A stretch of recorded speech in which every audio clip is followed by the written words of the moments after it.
ಡಾಲಾಯ್ತ್ ಅವರ ಸಾರಥ್ಯದಲ್ಲಿ the Friday times news. ನಮ್ಮ ಆಸ್ತಿ ನಮ್ಮ ಹಕ್ಕು ಪ್ರಾಧಿಕಾರವನ್ನು ರದ್ದು ಮಾಡಲು ಮನವಿ. ಅವಳಿ ನಗರದ ನಗರಸಭೆ ಒಡೆತನದ ಆಸ್ತಿಯಲ್ಲಿ ಸಂಸ್ಕೃತಿ ಮತ್ತು ವಸ್ತು ಪ್ರದರ್ಶನ ಪ್ರಾಧಿಕಾರ ರಚನೆ ಮಾಡಿದ್ದು, ಇದರ ಉದ್ದೇಶಗಳನ್ನು ನಿಗದಿಪಡಿಸುವಲ್ಲಿ ಹಾಗೂ ಕಾರ್ಯರೂಪಕ್ಕೆ ತರುವಲ್ಲಿ ಸಮಿತಿಯನ್ನ ಕಾನೂನು ಸಚಿವರು ರಚನೆ ಮಾಡಿದ್ದು ಗಮನಿಸಿದಾಗ ಸ್ಥಳೀಯ ಸಂಸ್ಥೆಗಳಿಗೆ ಇರುವ ಹಕ್ಕನ್ನು ಕಸಿದುಕೊಂಡಂತಾಗಿದೆ ಎಂದು ನಗರಸಭೆ ಅಧ್ಯಕ್ಷೆ ಉಷಾ ದಾಸರ್ ಹೇಳಿದರು. ಅವರು ನಗರದ ಪತ್ರಿಕಾ ಭವನದಲ್ಲಿ ಮಂಗಳವಾರ ಜರುಗಿದ ಪತ್ರಿಕಾಗೋಷ್ಠಿಯಲ್ಲಿ ಮಾತನಾಡಿ, ನಮ್ಮ ಆಸ್ತಿ ನಮ್ಮ ಹಕ್ಕು ಅನ್ನುವಂಥದ್ದು ಮೊನ್ನೆ ನಾವು ಒಂದು ವಿಡಿಯೋದಲ್ಲಿ ನೋಡಿದ್ವಿ. ಮಾನ್ಯ ಇಲ್ಲಿನ ಈ ಜಿಲ್ಲೆಯ ಸಚಿವರಾದಂತಹ ಶ್ರೀ ಎಚ್.ಕೆ. ಪಾಟೀಲ್ರವರು ಗದಗ ಬೆಟಗೇರಿ ವ್ಯಾಪಾರ ಸಂಸ್ಕೃತಿ ಮತ್ತು ವಸ್ತು ಪ್ರದರ್ಶನ ಪ್ರಾಧಿಕಾರ ವಿಧೇಯಕವನ್ನು ಮಾಡಿದ್ದಾರೆ. ಇದು ವಿಧಾನಸಭೆಯಲ್ಲಿ ಇದರ ಬಗ್ಗೆ ಚರ್ಚೆ ಆಗಿದೆ. ಅವ್ರು ಹೇಳ್ತಾರೆ ಆ ಒಂದು ಇದರಲ್ಲಿ ಇದು ಸರ್ಕಾರದ ಆಸ್ತಿ ಅಂತಂದು. ಇದು ಸರ್ಕಾರದ ಆಸ್ತಿ ಅನ್ನೋದಕ್ಕಿಂತ ಇದು ಗದಗ ಬೆಟಗೇರಿ ನಗರಸಭೆಯ ಆಸ್ತಿ. ಅವರು ಒಬ್ಬ ಕಾನೂನು ಮಂತ್ರಿಗಳಾಗಿ 50 ವರ್ಷದಿಂದ ರಾಜಕಾರಣದಲ್ಲಿರುವಂಥವರು, ಅದರಲ್ಲೂ ಮುಖ್ಯವಾಗಿ ಕಾನೂನು ಮಂತ್ರಿಗಳು ಎಲ್ಲಿಯೂ ಕೂಡ ಕಾನೂನನ್ನು ತಪ್ಪಬಾರದು. ಅವರು ಕೂಡ ಒಂದು ಜಿಲ್ಲೆಯ ಸಚಿವರಾಗಿ 50 ವರ್ಷದಿಂದ ರಾಜಕೀಯ ಮಾಡ್ತಾ ಇದ್ದಾರೆ ಅಂದರೆ ಅದಕ್ಕೆ ಸಂವಿಧಾನ ಕಾರಣ. ಹಂಗೆ ನೋಡಿದರೆ ಅವರು ಸಂವಿಧಾನಕ್ಕೆ ಒಂದು ಅವಮಾನ ಮಾಡುವಂಥ ಒಂದು ಕೆಲಸವನ್ನು ಮಾಡಿದ್ದಾರೆ. ಅದು ಹೆಂಗಂತಂದರೆ, ನಮ್ಮ ನಗರಸಭೆಯ ಆಸ್ತಿ ಗದಗ ಬೆಟಗೇರಿ ನಗರದಲ್ಲಿ ಒಂದು ಸ್ಥಳೀಯ ಸಂಸ್ಥೆ ಇದೆ, ಅಲ್ಲಿ ನಾವೆಲ್ಲರೂ ಆಡಳಿತ ಮಾಡ್ತಾ ಇದ್ದೀವಿ. ಇಲ್ಲಿ ಇರುವಂತಹ ನನ್ನನ್ನು ಅಧ್ಯಕ್ಷರನ್ನಾಗಿರಬಹುದು, ಉಪಾಧ್ಯಕ್ಷರನ್ನಾಗಿರಬಹುದು ಹಾಗೂ ಎಲ್ಲ ಸದಸ್ಯರನ್ನಾಗಿರಬಹುದು, ಏನೋ ಒಂದು ಮಾಡಿದ್ರು ನಮ್ಮ ಒಂದು ಅಭಿಪ್ರಾಯವನ್ನು, ನಮ್ಮ ಆಸ್ತಿ ಅಂದಾಗ ನಮ್ಮ ಒಂದು ಅಭಿಪ್ರಾಯವನ್ನು ಅವ್ರು ಕೇಳಬೇಕಾಗಿತ್ತು, ಕೇಳಿಲ್ಲ. ಮತ್ತು ಅವ್ರು ಹೇಳ್ತಾರೆ ಸರ್ಕಾರಿ ಆಸ್ತಿ ಅಂತ. ಅವ್ರು ಅನ್ಕೊಂಡಿರಬಹುದು ಮೇ ಬಿ ಇಲ್ಲಿ ನಾನೇ ಸರ್ವಾಧಿಕಾರಿ ಅಂತ ಅವ್ರು ಅನ್ಕೊಂಡಿದ್ದಾರೇನೋ ಅಂತ ನಮಗೆಲ್ಲ ಅನ್ಸಾಕತೈತಿ. ದಯವಿಟ್ಟು ಅವರು ಎಚ್ಚರ ಆಗಬೇಕು. ಸರ್ವಾಧಿಕಾರ ಮಾಡಬೇಡ್ರಿ. ನಿಮಗೆ ಜನ ಮತ ಹಾಕಿರೋದು, ಗದಗ ಬೆಟಗೇರಿ ಜನ ನಿಮಗೆ ಮತ ಹಾಕಿರೋದು ನಿಮ್ಮ ನ್ಯಾಯವನ್ನು ಕೊಡಿಸ್ಬೇಕು, ಅವ್ರಿಗೆ ಅಭಿವೃದ್ಧಿ ಕೆಲಸಗಳನ್ನ ಮಾಡಬೇಕು, ಅವ್ರ ಜೊತೆಯಾಗಿ ನಿಲ್ಬೇಕು ಅಂತ. ಅದು ಬಿಟ್ಟು ನಿಮಗೆ ಸರ್ವಾಧಿಕಾರಿ ನಡೆಸ್ಲಿ, ನೀವು ಸರ್ವಾಧಿಕಾರವನ್ನು ನಡೆಸ್ಲಿ ಅಂತಂದು ನಿಮಗೆ ಮತ ಹಾಕಿಲ್ಲ. ನೀವು ಪ್ರತಿ ಸಲ ಎಲೆಕ್ಷನ್ನಾಗ ಹೆಂಗೆ ಗೆಲ್ತೀರಿ ನಮಗೆ ಗೊತ್ತಿಲ್ಲ, ಆ ಜನ ಹೆಂಗೆ ನಿಮಗೆ ವೋಟ್ ಹಾಕ್ತಾರೆ ನಮಗೆ ಗೊತ್ತಿಲ್ಲ. ತಾವು ಹಿರಿಯ ರಾಜಕಾರಣಿಗಳಿದ್ದೀರಿ, ದಯವಿಟ್ಟು ಅದನ್ನು ತಲೆಗಿಟ್ಕೊಂಡು ಏನೋ ಒಂದು ಮಾಡಿದ್ರು ನೀವು ಸಂವಿಧಾನಕ್ಕೆ ಒಂದು ಅವಮಾನ ಮಾಡುವಂಥ ಕೆಲಸವನ್ನು ನೀವು ಮಾಡಿದಿರಿ ಅಂತ ನಾನು ಈ ಒಂದು ಪತ್ರಿಕಾಗೋಷ್ಠಿಯಲ್ಲಿ ಹೇಳ್ತೀನಿ. ಈ ಒಂದು ಈ ನಗರದ ಪ್ರಥಮ ಪ್ರಜೆ ನಾನು, ನನ್ನ ಅಭಿಪ್ರಾಯ ಕೇಳಿಲ್ಲ. ಇಲ್ಲಿನ ವಿಧಾನ ಪರಿಷತ್ ಸದಸ್ಯರು ಎಸ್ ವಿ ಸಂಕನೂರ್ ಅವರು ಒಂದು ಪ್ರಾಧಿಕಾರವನ್ನು ರಚನೆ ಮಾಡಿದ್ದಾರೆ. ಇವರು ಆ ಪ್ರಾಧಿಕಾರಕ್ಕೆ ಮುನ್ಸಿಪಾಲಿಟಿಯ ಕಮಿಷನರ್ ಸದಸ್ಯರಿರ್ತಾರೆ, ಅಲ್ಲಿನ ಅಧ್ಯಕ್ಷರು ಇರೋದಿಲ್ಲ.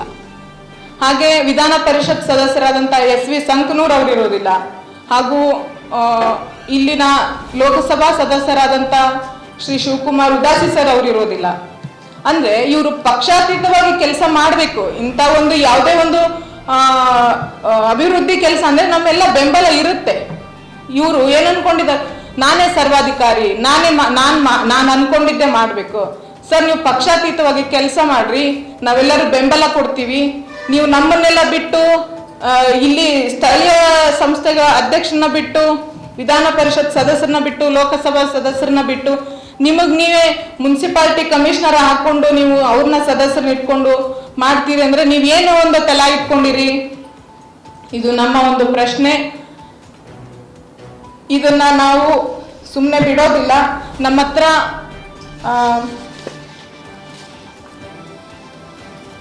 ಹತ್ರ ಎಲ್ಲ ಉತ್ತಾರಗಳಿದಾವೆ ಇನ್ನೂವರೆಗೂ. ಸರ್ಕಾರಿ ಠರಾವ್ ನಂಬರ್ 2590/24 ಇದು 1896ರಲ್ಲಿ ನಾವು ಹಿಂದೆ ಇದ್ದಂಥವ್ರಿಗೆ ನಾವು ಲೀಜ್ ಅಂತ ಮಾಡಿಕೊಟ್ಟಿದ್ದು ಇನ್ನೂವರೆಗೂ ನಮ್ಮ ಹೆಸರಿಗೆ ಇದೆ. ನೀವು ಹೇಳ್ತೀರಿ ಯಾವ ಆಧಾರದ ಮೇಲೆ ನೀವು ನಮ್ಮ ಆಸ್ತಿ ಸರ್ಕಾರಿ ಆಸ್ತಿ ಅಂತ ಹೇಳ್ತೀರಿ ಸರ್. ಎಂಥದ್ದೇ ದೊಡ್ಡ ಸರ್ಕಾರ ಇದ್ರೂ ಕೂಡ ಸ್ಥಳೀಯ ಸಂಸ್ಥೆಯ ಆಸ್ತಿಯನ್ನ ಇಲ್ಲಿಯ ಸದಸ್ಯರ ಅಧ್ಯಕ್ಷರ ಒಂದು ಅಭಿಪ್ರಾಯವನ್ನ ಸಂಗ್ರಹ ಮಾಡಿ ನೀವು ಮಾಡಬೇಕಾಗಿತ್ತು. ಇದು ನೀವು ತಪ್ಪು ಮಾಡಿರಿ. ನಾವು ಈ ವಿಷಯವನ್ನ ಇಲ್ಲಿಗೆ ಕೈ ಬಿಡೋದಿಲ್ಲ. ನಾವು ಇದನ್ನ ಗವರ್ನರ್ಗೂ ಕೂಡ ಇದು ಒಂದು ಲೆಟರ್ನ ಕೊಟ್ಟು ಇದನ್ನ ರದ್ದತಿ ಮಾಡುವಂತ ಪ್ರಯತ್ನವನ್ನ ಮಾಡ್ತೀವಿ. ಆದ್ರೆ ಸರಿ, ಇಲ್ಲಾಂದ್ರೆ ನಾವು ಕಾನೂನು ಹೋರಾಟಕ್ಕೂ ರೆಡಿ ಇದ್ದೀವಿ. ಮಾನ್ಯ HK ಪಾಟೀಲ್ ಸಾಹೇಬ್ರವ್ರೆ, 50 ವರ್ಷದ ರಾಜಕಾರಣಿ, ನೀವು ದೊಡ್ಡವರಾಗಿ ಸಣ್ಣವ್ರನ್ನ ದಾರಿಯಲ್ಲಿ ನಡೆಸ್ಕೊಂಡು ಹೋಗ್ಬೇಕು. ನೀವೇ ದಾರಿ ತಪ್ಪಿದ್ರೆ ಹಿಂದೆ ಇರೋರು ಯಾರು ದಾರಿ ಹಿಡಿಯಕ್ ಆಗಂಗಿಲ್ಲ. ನಾನ್ 2 ವರ್ಷದಿಂದ ನೋಡ್ಕೊಂತ ಬಂದಿರೋದೇನಂದ್ರೆ, ಈ ಹಿಂದೆ ಒಂದು ಈ ವಿಧಾನಸಭಾ ಚುನಾವಣೆಗಿಂತ ಬಿಫೋರು ಒಂದು 250 ಮನೆಗಳನ್ನ ಅವರು ಕೊಟ್ಟರು. ಒಂದು ಆಶ್ರಯ ಕಮಿಟಿಗೆ ನಾನು ಮೆಂಬರ್ ಇರ್ತೀನಿ ಸರ್.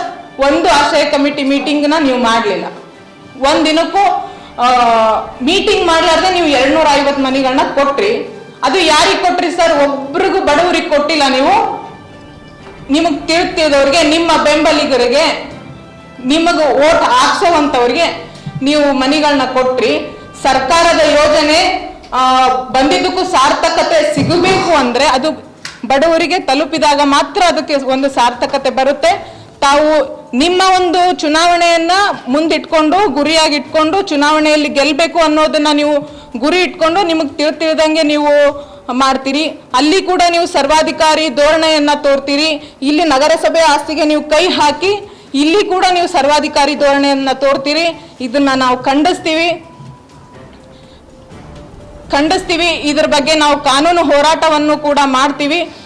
ಮುಂಬರುವಂತ ದಿನಗಳಲ್ಲಿ ನಾವು ನಮ್ಮ ಆಸ್ತಿಯನ್ನ ನಾವು ಉಳಿಸ್ಕೊಳ್ಳಕ್ಕೆ ಕಾಯ ವಾಚ ಮನಸ್ಸ ನಾವೆಲ್ಲರೂ ಸದಸ್ಯರು, ಅಧ್ಯಕ್ಷರು, ಉಪಾಧ್ಯಕ್ಷರು ಎಲ್ಲರೂ ಹೋರಾಟ ಮಾಡಿ ನಮ್ಮ ಆಸ್ತಿಯನ್ನ ನಾವು ಉಳಿಸ್ಕೊಳ್ತೀವಿ ಅಂತ ನಾನು ಈ ಒಂದು ಸಂದರ್ಭದಲ್ಲಿ ಹೇಳಲಿಕ್ಕೆ ಇಚ್ಛೆ ಪಡ್ತೀನಿ. ನಗರಸಭೆಯ ಒಡೆತನದ ಕೇಂದ್ರ ಸ್ಥಾನದಲ್ಲಿರುವ 34 ಎಕರೆಯಲ್ಲಿ 54 ವಕಾರದ ಹಕ್ಕನ್ನು ಪಡೆದಂತಾಗಿದೆ. ಪ್ರಜಾಪ್ರಭುತ್ವ ವ್ಯವಸ್ಥೆಯಲ್ಲಿ ಸ್ಥಳೀಯ ಸಂಸ್ಥೆಗಳಾದ ಗ್ರಾಮ ಪಂಚಾಯಿತಿ, ಪಟ್ಟಣ ಪಂಚಾಯಿತಿ, ಪುರಸಭೆ ಹಾಗೂ ನಗರಸಭೆಗಳಿಗೆ ತನ್ನದೇ ಆದ ಹಕ್ಕು ಮತ್ತು ಕರ್ತವ್ಯಗಳನ್ನು ನೀಡಲಾಗಿದೆ. ಪ್ರಾಧಿಕಾರದ ಉದ್ದೇಶವನ್ನು ನಿಗದಿಪಡಿಸುವಾಗ ನಗರಸಭೆಯ ಅಧ್ಯಕ್ಷ ಹಾಗೂ ಸದಸ್ಯರುಗಳ ಅಭಿಪ್ರಾಯ ಪಡೆದುಕೊಳ್ಳಬೇಕು ಹಾಗೂ ಸ್ಥಳೀಯವಾಗಿ ಇರುವಂತಹ ಲೋಕಸಭಾ ಸಂಸದರು, ವಿಧಾನ ಪರಿಷತ್ ಸದಸ್ಯರು ಹಾಗೂ ನಗರಸಭೆ ಅಧ್ಯಕ್ಷರುಗಳಿಗೆ ಸಮಿತಿಯಲ್ಲಿ ಅವಕಾಶ ನೀಡದೇ ಇರುವುದರಿಂದ ಈ ಪ್ರಾಧಿಕಾರವನ್ನು ರದ್ದು ಮಾಡಬೇಕು. ಮಾಡದೇ ಇದ್ದಾಗ ಇದು ಪ್ರಜಾಪ್ರಭುತ್ವಕ್ಕೆ ಅಪಮಾನ ಮಾಡಿದಂತಾಗುವುದು. ಇದರ ವಿರುದ್ಧ ಕಾನೂನು ಹೋರಾಟ ಮಾಡುವುದಾಗಿ ಹೇಳಿದರು. ಈ ಸಂದರ್ಭದಲ್ಲಿ ನಗರಸಭೆ ಉಪಾಧ್ಯಕ್ಷೆ ಸುನಂದಾ ಬಾಕ್ಳೆ, ಮುತ್ತಣ್ಣ ಮುಷಿಗೇರಿ, ಪ್ರಕಾಶ್ ಅಂಗಡಿ, ಸದಸ್ಯರುಗಳಾದ ವಿನಾಯಕ್ ಮಾನ್ವಿ, ಮಾದುಸಾ ಮೇರ್ವಾಡೆ, ಮಹಾಂತೇಶ್ ನಲ್ವಡಿ, ವಿಜಯಲಕ್ಷ್ಮಿ ದುಂದೂರ್ ಸೇರಿದಂತೆ ಮುಂತಾದವರು ಇದ್ದರು. The Friday times news, Gadag.